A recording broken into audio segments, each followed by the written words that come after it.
الشيخ محمد أبو بكر بيقول إن في 7 أحلام لو إحنا شفناهم في المنام ما نحكيش لأي حد خالص عليهم، أو نحاول إن إحنا نفسرهم، بس نستعيذ بالله من الشيطان الرجيم، ونقول زي ما الرسول عليه الصلاة والسلام قال لنا: خير لنا شر علينا ولا يمسنا إلا بما كتب الله لنا. لكن ما نحاولش نحكيها أو نشوف معناها إيه. وزي ما بيقولوا: الرؤية على قدم طائر، فإن فسرت وقعت.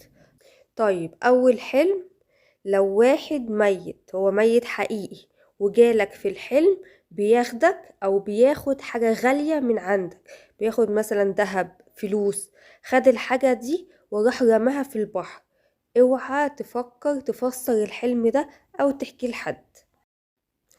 لو شفت ان في ضرس او سنة وقعت منك او وقعت على الارض، اوعى تفكر تحكيها، بس اللي احنا هنعمله هنستعيذ بالله من الشيطان الرجيم، وهنقول: خير لنا شر على اعدائنا، ونخلي بالنا ونحط في دماغنا ان مفيش حاجة وحشة هتحصل لنا غير اللي ربنا كاتبها لنا. او لو شفنا ان احنا قاعدين في فرح او بنتجوز، بس الفرح ده مليان صوت ودوشة كتيرة جدا وفي صخب واغاني، او حد بيعزف موسيقى عالية قوي، ده تبقى حاجة وحشة ونستعيذ بالله من الشيطان الرجيم. انما لو فرح هادي مفهوش صوت يبقى ده حاجة حلوة.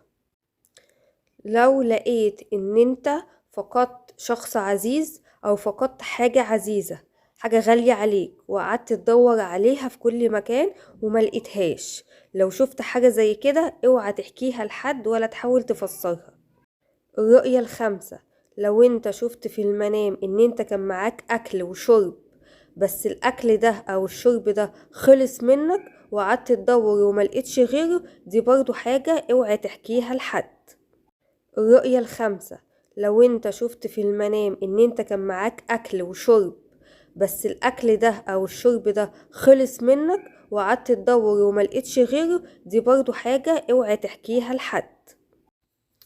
الرؤية السادسة: لو انت شفت ان في نار ولعت في مكان، او كانت قدامك والنار دي انتشرت او مسكت في حد، اوعى تروح تقول للشخص ده. الرؤية السابعة: لو انت شفت ان في حية او عقرب، وخصوصا لو نيلهم اسود، قرصك او قرص حد، اوعى تحكي الحلم ده لأي حد خالص. نستعيذ بالله من الشيطان الرجيم ونقول: خير لنا شر علينا ولو كان في ولا يمسنا إلا بما كتب الله لنا.